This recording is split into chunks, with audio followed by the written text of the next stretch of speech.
trombótica,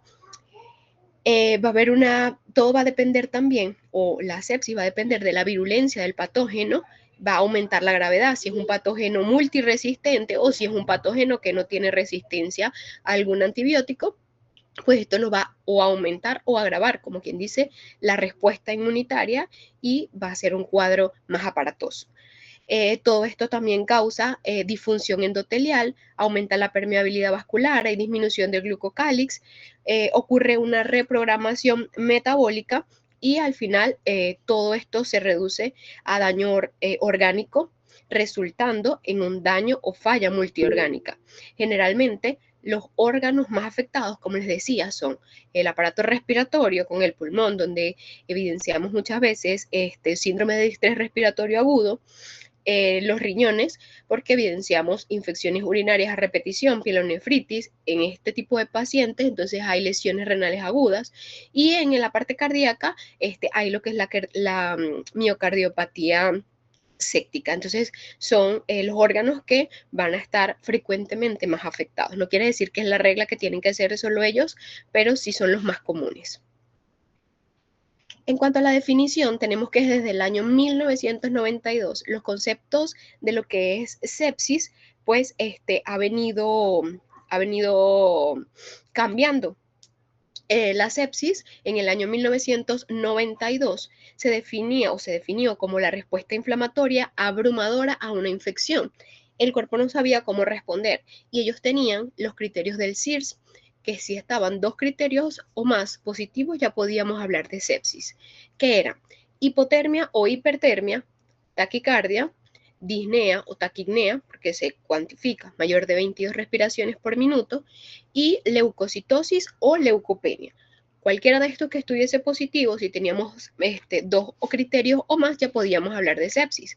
Esto ha venido cambiando y han ido añadiendo otros factores u otros criterios, como en el 2003 sacan el programa Sepsis 2, donde ellos también indican que hay otros factores como que la proteína C reactiva se eleva, la procalcitonina también aparece elevada y hay hiperlactatemia.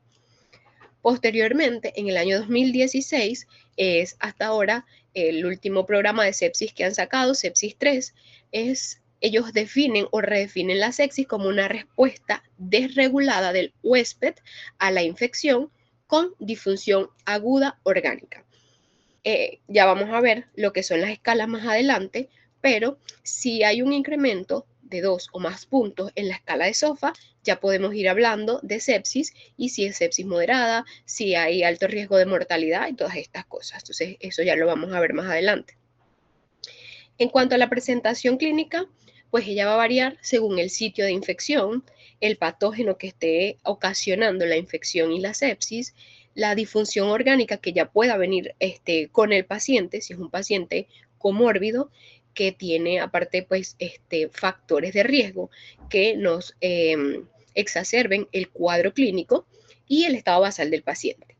Las manifestaciones son muy heterogéneas, pudiendo ir desde un paciente que tiene poca sintomatología a un paciente con alteración del estado de conciencia totalmente. Y estas pues pueden ser muy sutiles, como les digo, en las etapas iniciales, a veces pueden pasar desapercibidas.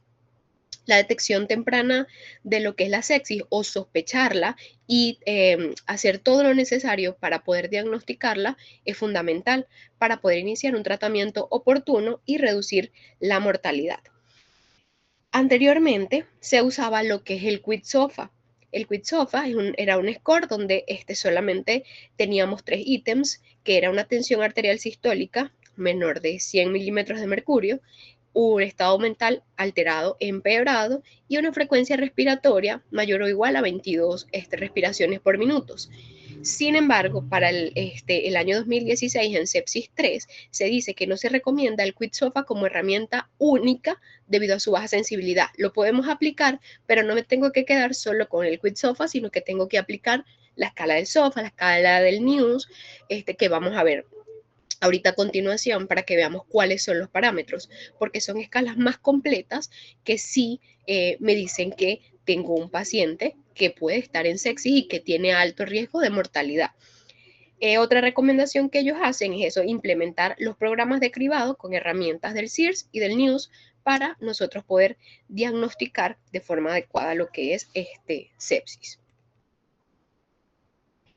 Ok, entonces criterios clínicos y cuándo vamos a sospechar, como les decía, debemos sospecharlo en infecciones graves con disfunción orgánica sin alguna causa específica, porque hay muchas veces que la causa o de la infección no se manifiesta de forma clara y debemos buscar cuál es la causa. El paciente solamente tiene alteración mental o psicomotriz o está agitado, está hipotenso, está con taquipnea, pero no tenemos un foco infeccioso a simple vista. Y entonces cuando vemos este paciente, siempre se nos tiene que pasar por la mente que podemos estar en presencia de un paciente séptico. La evaluación diagnóstica pues es necesaria para realizar la confirmación del sitio y la causa de infección. Eso lo podemos hacer mediante rayos X, dependiendo del lugar que nosotros sospechemos al examen clínico, que pueda ser el sitio de infección, mediante cultivos, mediante la realización de PCR y mediante la realización de hemocultivos.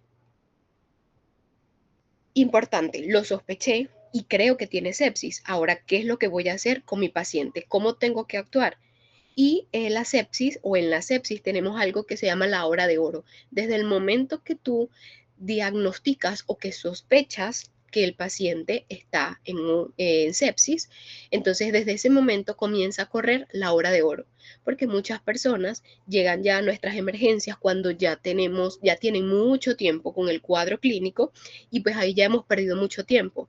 Pero desde el momento que nosotros tenemos ese contacto con el paciente, pues tenemos que actuar. Se dice que en sepsis el reloj no se detiene y cada hora de retraso en iniciar nuestro abordaje, pues aumenta la mortalidad hasta en un 8%. Entonces es muy importante. ¿Qué vamos a hacer como prioridad? Sin dar vueltas en círculos, asegurar vías aéreas. Podemos canalizar 2 vías periféricas, que eso es lo ideal, pero muchas veces los pacientes están muy deshidratados o demasiado agitados y no podemos canalizar vías periféricas, podemos canalizar catéter venoso central. Eso va a depender de cada paciente, pero esto es lo que tenemos que hacer inmediatamente porque a partir de la canalización de una vía es que vamos a seguir con los otros pasos. Lo otro es que recomendamos corregir la hipoxemia. Si vemos un paciente con acrocianosis o un paciente que le colocamos el saturómetro y está oxigenando menor de 89%, un paciente con disnea, entonces tenemos que corregir con oxígeno suplementario todo paciente que nosotros evidenciemos que está hipoxémico y debemos tratar de mantener una saturación entre 90 y 96%. Entonces, en esta hora de oro, ¿qué es lo que vamos a hacer? Ya canalizamos la vía, pero vamos a tomar o vamos a pedir laboratorios. Y si aquí ven, hay unas figuritas que están muy bien porque después que terminemos todo vamos a hacer un resumen para que vean cuáles son como los 5 pasos grandes que vamos a realizar en el momento de que tengamos enfrente o que sospechemos que tenemos un paciente séptico enfrente. Laboratorios básicos, hematología completa para evidenciar cuánto están los leucocitos, en cuánto estamos con la hemoglobina, cuánto estamos con el hematocrito, porque hay pacientes que están hemoconcentrados o que están en hemodilución, todo eso lo tenemos que ver, y cuánto están las plaquetas, que esto es una base importante para poder diagnosticar con las escalas que vamos a nombrar a continuación. Los electrolitos, sodio, potasio, cloro, magnesio, calcio, porque son electrolitos que muchas veces hay que corregir para que el paciente también mejore su funcionalidad. La función hepática y los tiempos de coagulación. Todos estos son laboratorios o paraclínicos que nos van a ayudar al diagnóstico. Lo primero que también tenemos que abordar y que quizás en nuestro medio es un poco costoso, pero que debemos saberlo y que sí se debe solicitar, a pesar de que muchos pacientes no se los puedan realizar, es el lactato sérico. Si el lactato está en menos de 2 miliosmol por litro, esto se va a asociar con una mayor gravedad del cuadro clínico. Y esto también nos va a ayudar posteriormente a ver la evolución del paciente cuando el lactato aumente. Lo segundo grandote que tenemos que hacer es la toma de hemocultivos periféricos. Eh, los hemocultivos los tenemos que tomar con las medidas de asepsia y antisepsia lo más posible en 2 sitios, preferiblemente en ambos brazos, y esto debe obtenerse entre los primeros 45 minutos antes de nosotros iniciar tratamiento antibiótico.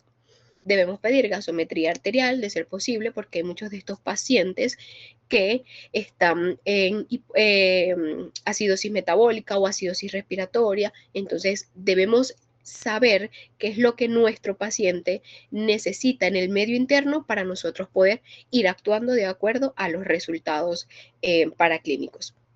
Imágenes dirigidas, si sospecho que es adulto mi paciente y tiene agregados pulmonares, puedo sospechar que esa es una de las causas. Mandamos a hacer rayos X de tórax o un uroanálisis simple. Buscar primeramente los sitios de infección más comunes, como los dijimos anteriormente: respiratorio, genitourinario, eh, y abdominal, y posteriormente, pues si no encontramos ningún sitio de infección, pues ir buscando otros sitios de acuerdo al examen físico y los paraclínicos. Y la procalcitonina también es un biomarcador muy importante en sepsis, ya que es muy útil para guiar la duración de la terapia antibiótica. Este biomarcador se eleva en los pacientes con sepsis, y esto nos ayuda también a ver cuánto tiempo vamos a dejar la terapia antibiótica, si esta terapia antibiótica está siendo beneficiosa para el paciente. Entonces, todos estos laboratorios son laboratorios que tenemos que solicitar, a pesar de que muchas veces no se los pueden realizar todos, pero es el deber ser para poder tener un diagnóstico más efectivo. Entonces, ¿qué vamos a hacer? Llegaron los laboratorios que se supone que deberían llegar en menos de 45 minutos para nosotros poder aplicar las escalas. Y esta es la escala de actualización SOFA 2 que salió hace aproximadamente 2 o 3 semanas, donde hubo cambios más que todo en la parte cardiovascular, en la parte renal, donde disminuyeron el, la tasa de filtración glomerular, y también hubo cambios en cuanto a las partes de la bilirrubina. Ahora tomamos valores de hasta 1.2, porque estos pacientes hemos visto que comienzan con el cuadro séptico y que con valores muy bajos. Entonces tenemos que estar muy pendientes.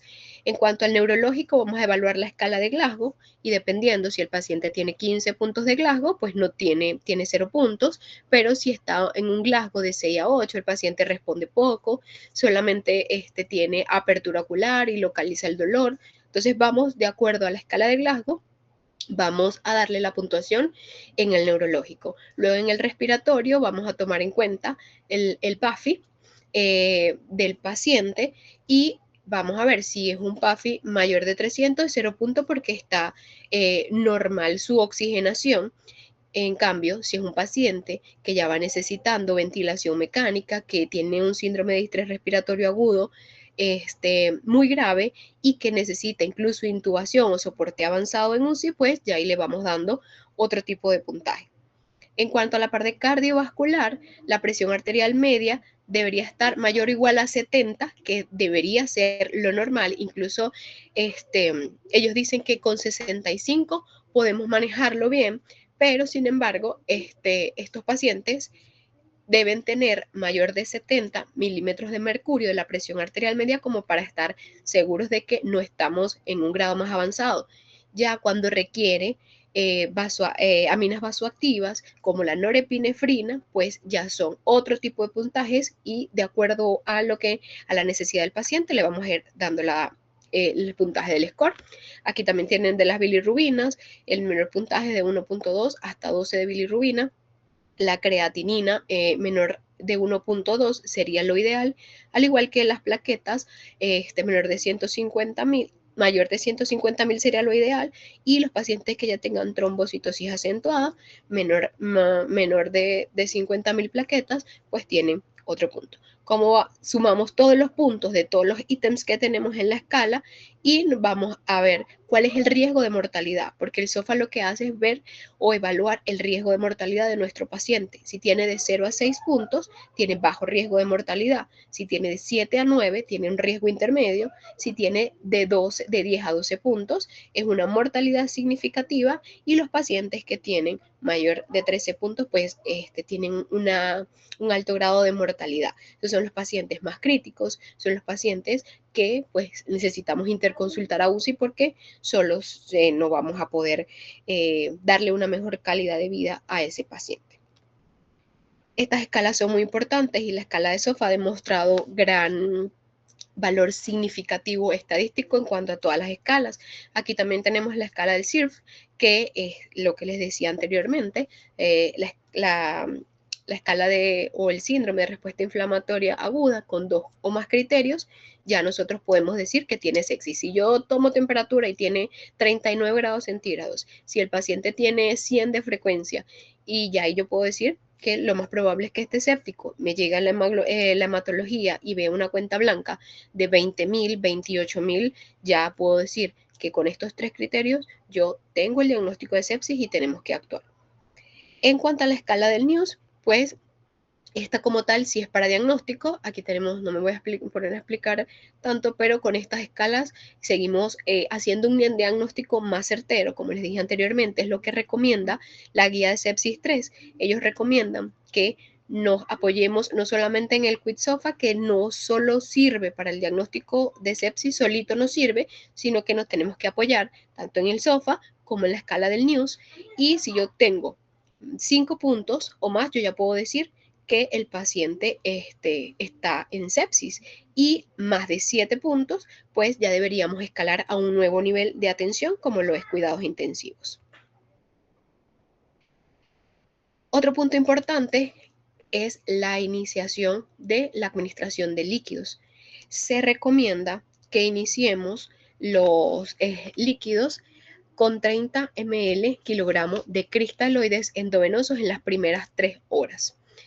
Hay pacientes que tienen una condición de cardiopatía, edema agudo de pulmón o otras condiciones que no nos permiten colocar o administrar la totalidad de los cristaloides. Pero sí es importante que al canalizar las vías, bien sea periférica o de acceso central, nuestro paciente comience a hidratarse. Se calcula 30 por los kilos de peso de nuestro paciente aproximadamente, y lo comenzamos a pasar en 3 horas. Esto tiene un nivel de evidencia fuerte en las guías de sepsis 3. Utilizar bolos rápidos de 500 ml y vamos reevaluando. Es como quien dice, cuando le decimos a la licenciada, no, Lice, ahora lo achorro. Bueno, eso es lo ideal, por lo menos en la primera hora. Colocamos 500 miligramos de solución, bien sea Ringer lactato, que es la que se prefiere, o soluciones salinas, si nuestro paciente no tiene el sodio elevado, que es muy importante. Por eso es importante solamente no la clínica, sino conocer el medio interno de nuestros pacientes para saber cómo vamos a ir administrando los líquidos, los antibióticos, y cómo vamos a ir realizando pues nuestro manejo.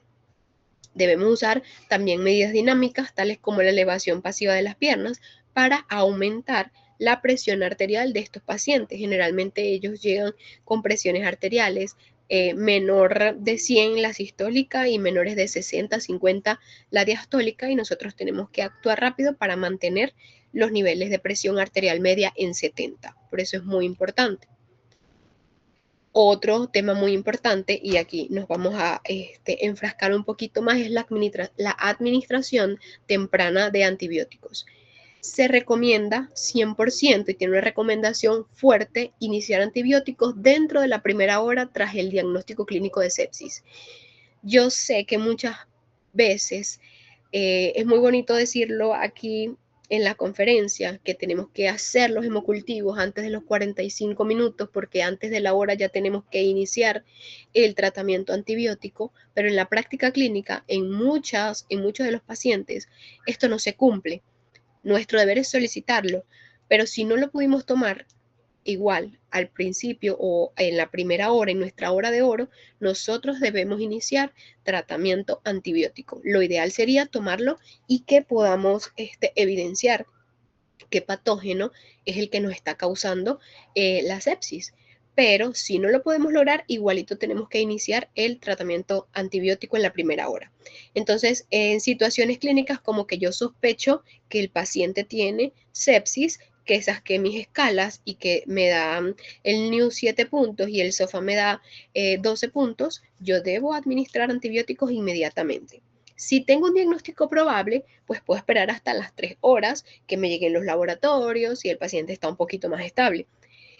Y si tengo una probabilidad baja de infección, entonces retrasamos el inicio de antibiótico terapia, monitorizamos al paciente y descartamos otra patología que nos pueda estar produciendo todo este cuadro clínico.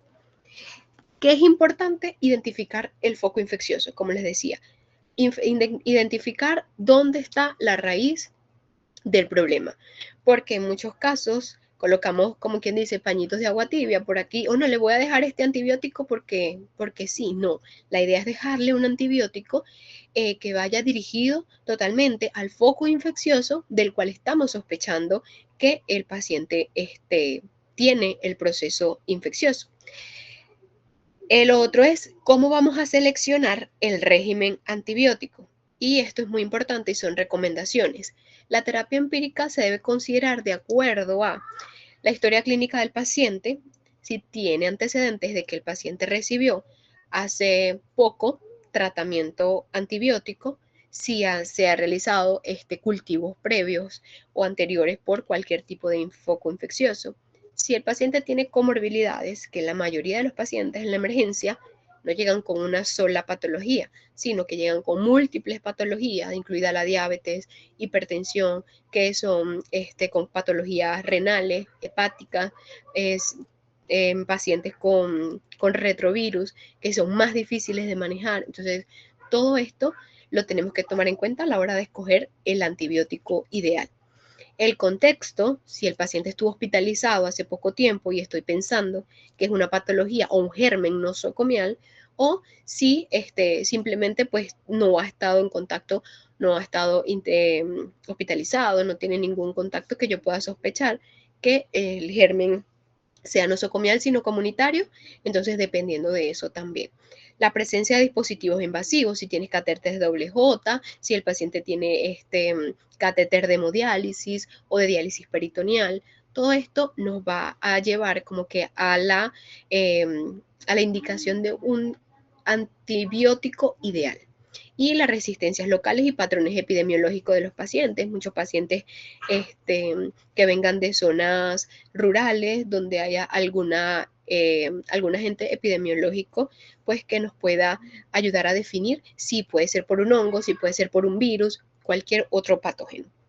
Las recomendaciones que debemos tener es que debemos usar terapia de amplio espectro que me cubran tanto patógenos gram positivos como patógenos gram negativos. En pacientes con sospecha de patógenos gram negativos y choque, o sea, que el paciente esté en shock séptico, podemos usar terapias combinadas, es decir, uso dos fármacos, dos clases de antibióticos que hagan sinergia y que me ayuden a mejorar el pronóstico del paciente, a mejorar la infección de forma más rápida. Y siempre, muchachos, tenemos que tener en cuenta que debemos ajustar la dosis al peso en los pacientes que son de muy bajo peso. Generalmente los pacientes pues adultos tienen un estándar, pero sí a la función renal. Y eso es muy importante porque hay pacientes que están en hemodiálisis o pacientes que ya tienen una función renal deteriorada anteriormente o que están haciendo un deterioro de la función renal agudo por sepsis y yo no le puedo dar la cantidad de antibióticos que le voy a dar a una persona que tiene un filtrado glomerular normal. Eso es muy importante tener siempre en cuenta que nosotros debemos ajustar el tratamiento a la función renal o de acuerdo a la tasa de filtración glomerular. Entonces, esquema básico, si el paciente pues no tiene ningún tipo de riesgo de pseudomonas, es un paciente que viene simplemente con una infección comunitaria, por decirlo así, vamos a iniciar podemos iniciar con una cefalosporina de tercera o cuarta generación, como ceftriaxone, o cefepime.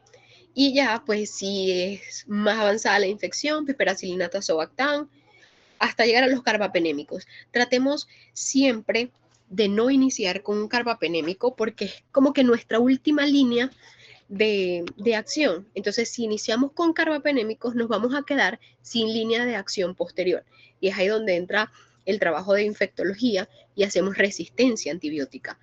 Vancomicina, cuando pensamos que hay un agente o un sitio de infección donde lo más probable es que haya Staphylococcus aureus, metilcilino resistentes, podemos iniciar con vancomicina.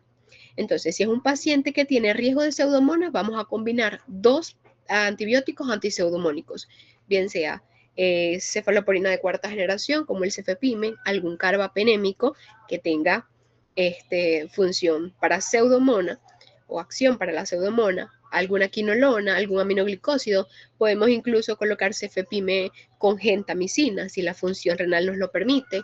Podemos colocar tazopril, como les dije, siempre dejando los carbapenémicos de última opción. Si es o sospechamos o ya nos llegamos los hemocultivos y tenemos un estafilococcus metilcilino resistente, entonces colocamos vancomicina ajustada a función renal. Y si no tenemos vancomicina, podemos usar linezolid o dactomicina en caso de cualquier otro tipo de infección que no sea por neumonía. Las neumonías por Staphylococcus aureus de verdad que son muy raras, muy escasas, pero son muy letales. Entonces, siempre tenemos que tener en cuenta eso. Gram negativos no pseudomonos, no pseudomonales, perdón, debemos evitar la combinación sistémica, tratar de usar cefalosporina de tercera generación, carbapenémicos de última opción, y cuando sospechemos que hay una infección fúngica, que es la que nos está provocando la sepsis, o que simplemente hay una infección fúngica sobreañadida a otro foco infeccioso, pues nosotros indicamos el tratamiento dirigido a esa patología, a esa infección. Pero de primera entrada, como tal, no se recomienda que yo voy a dejar tratamiento, por decir, con fluconazol empírico para un paciente que me llega en sepsis, a menos que sean pacientes que tengan candidiasis oral o pacientes neutropénicos, pacientes oncológicos que muchas veces sabemos que hacen toda esta clínica, pacientes incluso con retrovirus que también siempre están con infecciones fúngicas, pues allí sería diferente. Pero de entrada dejamos tratamiento antimicrobiano más que tratamiento fúngico o viral porque no es lo común. En cuanto a la duración de la terapia antimicrobiana, y aquí sí quiero que ustedes tomen en cuenta los días que yo debo dejar el antibiótico. Claro, todos los pacientes son diferentes y responden diferente a, a los antibióticos, pero lo ideal es mientras menos días de antibiótico tengamos con el paciente, claro, no haciendo resistencia, sino dando un tratamiento completo, es mucho más efectivo y creamos mucha menos resistencia antimicrobiana.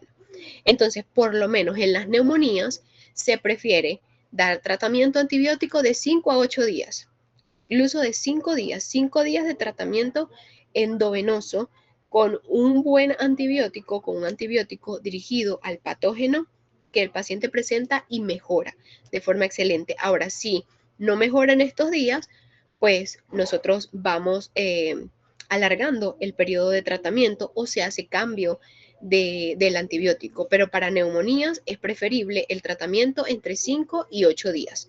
Tratemos de no darle 10 a 15 días porque no hay una diferencia significativa en los resultados de los estudios y metaanálisis que se han realizado. En pacientes con bacteremia, pues limitar la terapia solamente a 5 o 7 días. Cuando hay infecciones intraabdominales, máximo del tratamiento antibiótico debería ser 8 días si hay un control adecuado del foco, y podemos repetir exámenes de laboratorio como el perfil hepático, el ecograma abdominopélvico para ver cómo vamos en función con la infección.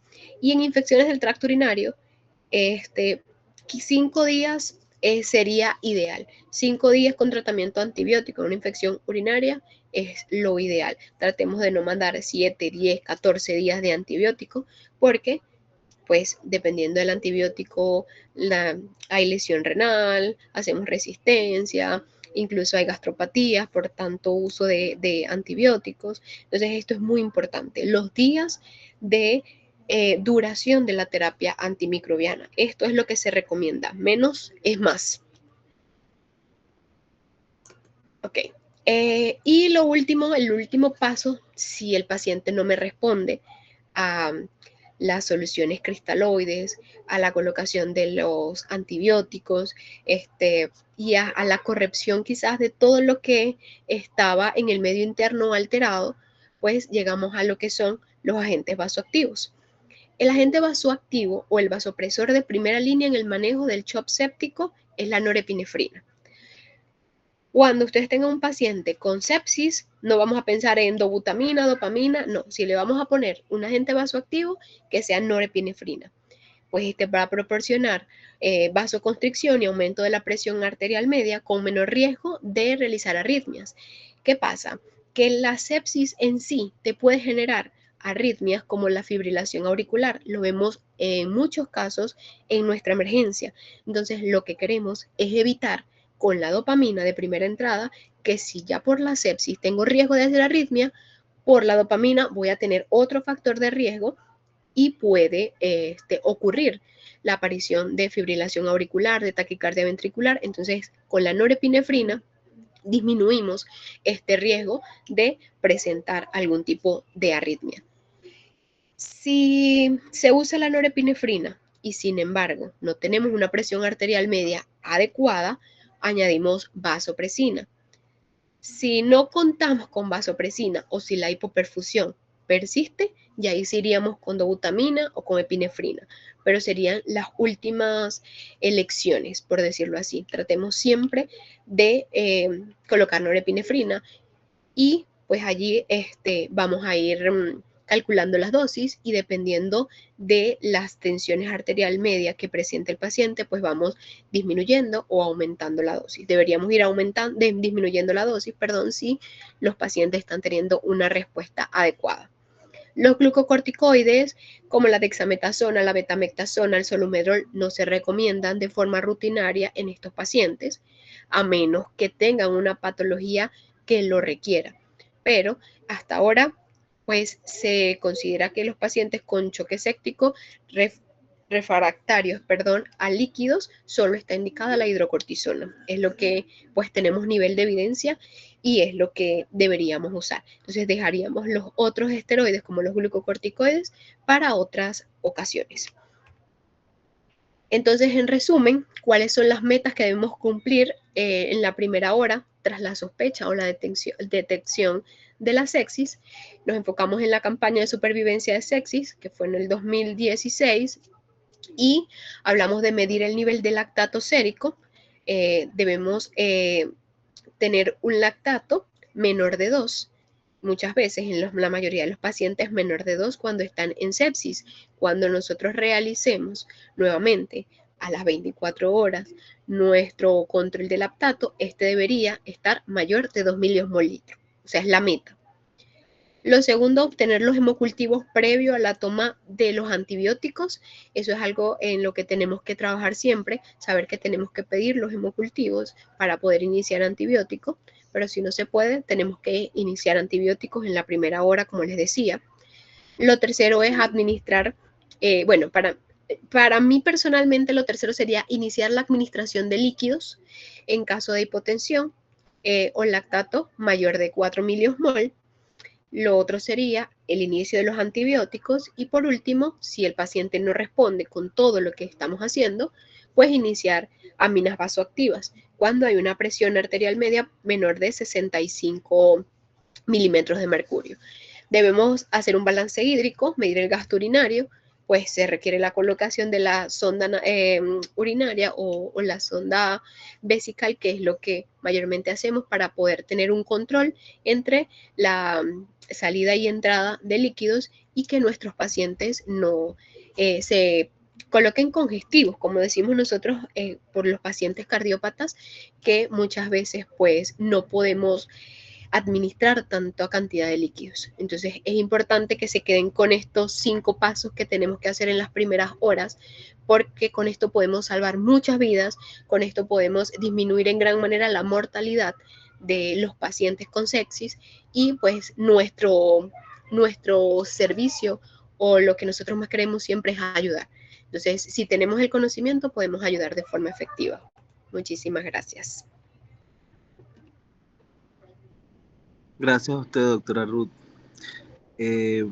Bueno, el que tenga preguntas, dudas, comentarios, puede levantar la mano o dejarlo en la cajita del chat.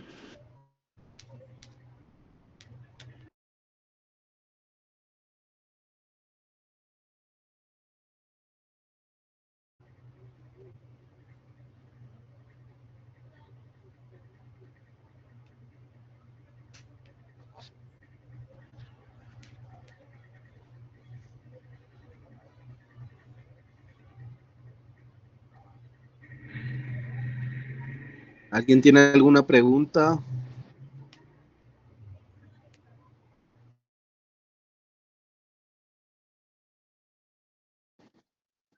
El lactato tiene que estar mayor de 2 milimol para considerar que está normal.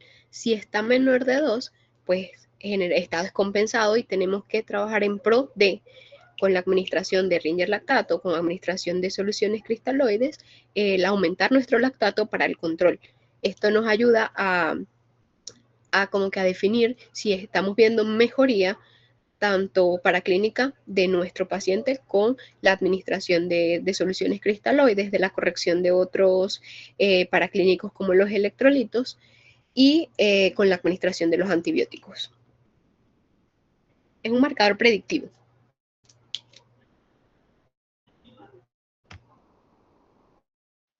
¿Alguien tiene alguna otra pregunta o comentario?